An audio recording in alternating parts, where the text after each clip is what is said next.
Timnas Indonesia berhasil mengalahkan Arab Saudi dengan skor 2-0 dalam laga kualifikasi Piala Dunia 2026 di SUGBK, Selasa tanggal 19 November tahun 2024. Marcelino Ferdinand mencetak 2 gol spektakuler di laga ini. Pada babak pertama, Timnas Indonesia tampil lebih agresif dan lebih berbahaya dibanding Arab Saudi. Walaupun kalah dalam penguasaan bola, Timnas Indonesia punya lebih banyak peluang emas untuk mencetak gol. Timnas Indonesia bisa memimpin 1-0 lewat gol Marcelino Ferdinand di menit ke-32. Menerima umpan matang dari Ragnar Oratmangun di dalam kotak penalti, Marcelino melepaskan tembakan keras yang membuat bola bersarang di pojok kiri gawang Arab Saudi. Selain gol Marcelino, Timnas Indonesia punya sejumlah peluang bagus lainnya lewat Ragnar Oratmangun dan Rafael Struijk. Sedangkan Arab Saudi tidak punya banyak peluang dan hanya melepaskan sebuah tembakan tepat sasaran. Memasuki babak kedua, Hervé Renard memutuskan menurunkan Abdullah Al-Hamdan untuk menggantikan Mohamed Al-Kahtani. Arab Saudi langsung berusaha menekan Timnas Indonesia begitu babak kedua dimulai. Timnas Indonesia kemudian sukses menggandakan keunggulan di menit ke-57. Marcelino kembali jadi sosok yang membobol gawang Arab Saudi. Gol ini tak lepas dari kecepatan Kelvin Verdong dalam skema counter-attack. Verdong berlari hingga kotak penalti dan melepaskan umpan sambil terjatuh. Marcelino menguasai bola dan langsung melepaskan tembakan. Bola sempat diblok namun bola kembali jatuh di hadapan Marcelino. Melihat Ahmed Alkasar maju, Marcelino melepaskan tembakan cungkil. Bola melaju pasti ke dalam gawang. Arab Saudi lalu menurunkan sejumlah tenaga baru seperti Abdullah Radif, Musab Al-Juwair, dan Saleh Al-Sehri guna meningkatkan serangan. Timnas Indonesia juga memainkan Nathan Chuaon untuk menggantikan Tom Haye di menit ke-68 sebagai tenaga baru untuk membendung serangan Arab Saudi. Pratama Arhan dan Yaakob Sayuri lalu menyusul masuk di menit ke-78. Timnas Indonesia lebih memilih menunggu serangan Arab Saudi dan berharap pada serangan balik cepat. Arab Saudi sendiri beberapa kali membahayakan gawang Timnas Indonesia. Namun Maarten Paes bisa mengamankan gawang Timnas Indonesia dengan baik. Pada menit ke-89, Justin Hubner mendapat kartu kuning kedua. Ia pun harus keluar lapangan.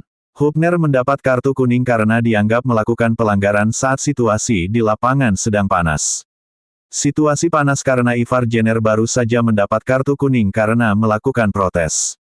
Bermain dengan 10 orang pemain, Timnas Indonesia coba bertahan sekuat tenaga. Sain Patinama dan Muhammad Ferrari masuk menggantikan Rafael Struijk dan Ragnar Oratmangun. Maarten Paes melakukan penyelamatan gemilang di masa injury time saat terbang menggagalkan tembakan Mohamed Kano. Timnas Indonesia sukses mempertahankan keunggulan 2-0 hingga akhir laga.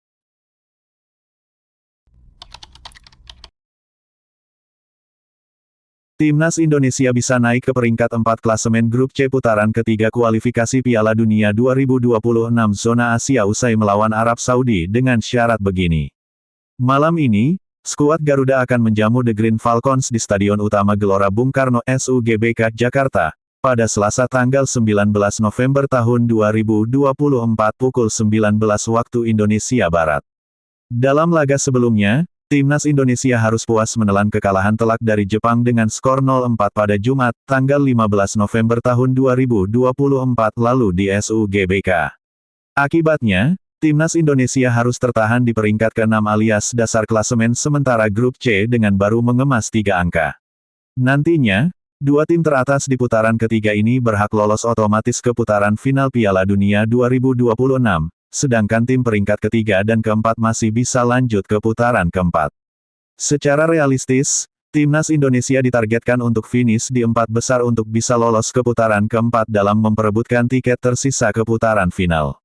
Berkaca dari poin di klasemen sementara ini, Timnas Indonesia diperkirakan membutuhkan total 12-13 poin untuk finish di posisi 4-4.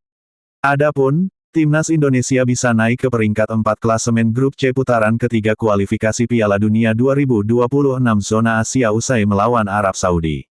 Syaratnya, Timnas Indonesia wajib menang dengan minimal margin 2 gol atas Arab Saudi sambil berharap di laga lain grup C. Yakni China kalah dengan minimal selisih 2 gol dari Jepang dan Bahrain menelan kekalahan dari Australia dengan skor berapapun. Jika skenario di atas terjadi, maka Timnas Indonesia naik ke posisi keempat karena unggul selisih gol atas China. Kondisi itu sekaligus membuka peluang skuad Garuda untuk melangkah lebih jauh lagi di babak kualifikasi ini. Usai melawan Arab Saudi, timnas Indonesia akan bertandang ke Australia pada tanggal 20 Maret tahun 2024 dan menjamu Bahrain pada tanggal 25 Maret tahun 2025. Dilanjutkan dengan dua terakhir, timnas Indonesia bakal menjamu China pada tanggal 5 Juni tahun 2025 dan melawat ke markas Jepang pada tanggal 10 Juni tahun 2025.